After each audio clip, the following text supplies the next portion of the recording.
Hello students, आज हम लोग क्लास 4 के हिंदी व्याकरण में जो फर्स्ट चैप्टर है हिंदी व्याकरण का, भाषा। क्या है? भाषा। ठीक है, इसके बारे में हम लोग पढ़ेंगे। सबसे पहले यहाँ पे कुछ वाक्य दिए हुए हैं जिनके माध्यम से हम लोग भाषा के बारे में समझने की कोशिश करेंगे। पहला जो फिगर आप देख रहे हैं, इस फिगर यानी कि यह जो फोटो है, इसके माध्यम से यहाँ पे कुछ वाक्य निर्मित किए गए हैं जिससे भाषा का जो रूप होता है वह प्रकट किया गया है। सेकंड फिगर में भी आप देख रहे हैं कि यहाँ पर भी कुछ वाक्य दिए हुए हैं। इस फिगर के माध्यम से भाषा को क्या किया जाता है? भाषा के रूप को प्रकट किया जा रहा है। तो हम इसे सबसे पहले रीड करते हैं, यानी कि पढ़ते हैं। आप उसे ध्यान से सुनिएगा कि पहला जो फिगर दिया है उसमें क्या कह रहा है। राहुल ने मित्र को पुस्तक देते हुए कहा, करण, मैं तुम्हारे लिए पुस्तक लाया हूँ। यानी राहुल अपने मित्र करण से क्या कह रहा है? पुस्तक दे रहा है और कह रहा है कि मैं तुम्हारे लिए पुस्तक लाया हूँ। पुस्तक लेकर प्रसन्नता व्यक्त करते हुए करण ने उत्तर दिया, मित्र, इस पुस्तक को तो मैं बहुत दिनों से पढ़ना चाह रहा था। यानी कि ये दोनों आपस में बोलकर, क्या करके? बोलकर एक दूसरे की मन को, भावों को क्या कर रहे हैं? समझ रहे हैं। क्या कर रहे हैं? समझ रहे हैं। किस माध्यम से? बोलकर। क्या करके? बोलकर। दूसरा फिगर देखेंगे।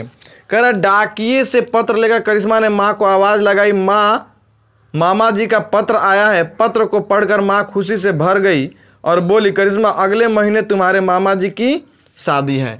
यानी कि दूसरे फिगर में हम देख रहे हैं कि पत्र को क्या किया जा रहा है?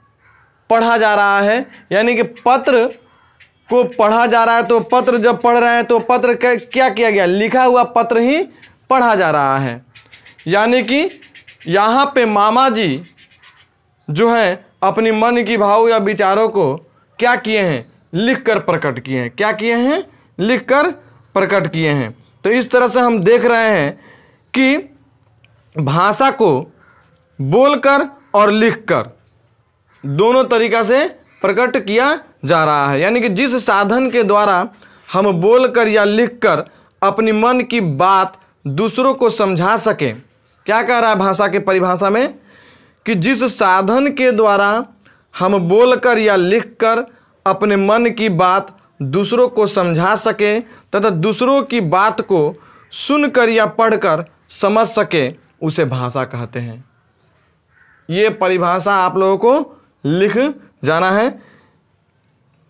फिर एक बार मैं भाषा की परिभाषा को बता दे रहा हूं कि जिस साधन के द्वारा हम बोलकर या लिखकर अपने मन की बात दूसरों को समझा सकें तथा दूसरों की बात को सुनकर या पढ़कर समझ सके, उसे भाषा कहते हैं। हम लोग दोनों फिगर में ही देखें इस चीज़ को। पहला में क्या किया जा रहा था कि अपने मन की बात को समझाने के लिए बोलकर प्रकट किया जा रहा था, और दूसरे में क्या देखें कि पत्र को लिखकर प्रकट किया जा रहा था। यानी क्या? मन की भावों को। एक तीसरा फिगर भी दिया है, देखिएगा। कह रहा है कि गूंगा व्यक्ति इशारे से कुछ समझाने का प्रयत्न कर रहा है। इशारों से समझाया जाने वाला यह भाव भाषा के अंतर्गत नहीं आता। कभी कभी इशारे में कुछ गलतियां भी हो जाती है, इसलिए ये जो है इशारे से समझाया हुआ भाव जो है भाषा के अंतर्गत नहीं आता है। ठीक है। अब है भाषा के कितने रूप होते हैं? भाषा के कितने रूप होते हैं? तो इसको जानने के लिए आप क्लास 3 का हिंदी व्याकरण का एक वीडियो बनाया गया है, उसे अवश्य देख लीजिएगा। एक बार क्लास 3 के हिंदी व्याकरण का जो वीडियो है उसे जरूर देख लीजिएगा, क्योंकि उसका भी फर्स्ट चैप्टर जो है भाषा ही है। उसको मैंने समझाया है, बताया आप लोगों को, और फिर से मैं आप लोगों को भी बता रहा हूं कि भाषा के मुख्यतः दो रूप होते हैं। कितने रूप होते हैं? दो रूप होते हैं। कौन कौन से? मौखिक और लिखित। मौखिक और लिखित। मौखिक भाषा को हम लोग कथित भाषा भी कहते हैं। मौखिक भाषा यानी बोलने और सुनने के माध्यम से जो भाव या विचार हम तक पहुंचते हैं या हम अपनी बात दूसरों तक पहुंचाते हैं, वे मौखिक भाषा कहलाते हैं। क्या कहलाते हैं? मौखिक भाषा कहलाते हैं। एक बार फिर से ध्यान से मौखिक भाषा की परिभाषा सुन लीजिए, इसे कॉपी में नोट कर लीजिएगा। बोलने व सुनने के माध्यम से जो भाव या विचार हम तक पहुंचते हैं या हम अपनी बात दूसरों तक पहुंचाते हैं, वे मौखिक भाषा कहलाते हैं। और मौखिक भाषा को कथित भाषा भी कहा जाता है, ये आप याद रखिएगा, ठीक है। सेकेंड है लिखित भाषा। लिखने व पढ़ने के माध्यम से जो भाव या विचार हम तक पहुंचते हैं, वे लिखित भाषा कहलाते हैं। लिखित भाषा को फिर से परिभाषित कर रहा हूं। लिखने व पढ़ने के माध्यम से जो भाव या विचार हम तक पहुंचते हैं, वे लिखित भाषा कहलाते हैं, ठीक है।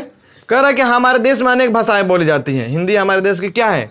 राष्ट्रभाषा। यानी कि हमारे भारत देश में अनेक भाषाएं, यानी कि अनेक भाषा कहने का अर्थ है कि हजारों भाषाएं बोली जाती हैं, लेकिन हमारा जो राष्ट्र, हमारे देश की जो राष्ट्रभाषा है वो क्या है? हिंदी है। यानी कि हिंदी हमारे देश की क्या है? राष्ट्रभाषा है। अब उसके बाद से अगला पॉइंट जो है आपका लिपि। क्या है? लिपि। लिपि में देखिए क्या कह रहा है कि मुख से निकलने वाली प्रत्येक ध्वनि के लिए निश्चित किए गए चिन्ह लिपि कहलाते हैं। मुख से यानी कि जो हम अपने मुंह से बोलते हैं, यानी हमारे मुंह से जो ध्वनि निकलती है और उसके लिए जो निश्चित चिन्ह किए गए हैं, वही चिन्ह क्या कहलाते हैं? लिपि कहलाते हैं। जैसे बोलने के लिए हम जिन ध्वनियों का प्रयोग करते हैं, उन्हें लिखकर समझाने के लिए कुछ चिन्ह निश्चित किए गए हैं।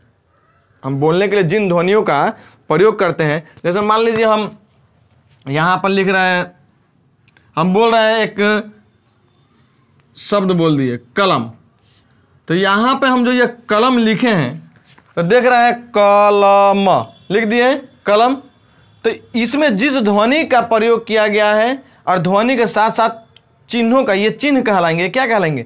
चिन्ह का कहलाएंगे। तो ये क्या हुआ? आपका लिपि हुआ। यानी कह रहा है कि बोलने के लिए हम जिन ध्वनि का प्रयोग करते हैं, उन्हें लिख कर समझाने के लिए कुछ चिन्ह निश्चित किए गए हैं, ये चिन्ह ही लिपि कहलाते हैं। इन चिन्हों की सहायता से हम अपने मन की भावों को लिख कर व्यक्त करते हैं, ठीक है।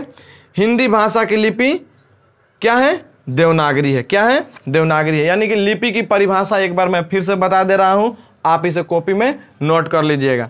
लिखा है कि बोलने के लिए यानी कि मुख से निकलने वाली, क्या? मुख से निकलने वाली प्रत्येक ध्वनि के लिए निश्चित किए गए चिन्ह लिपि कहलाते हैं।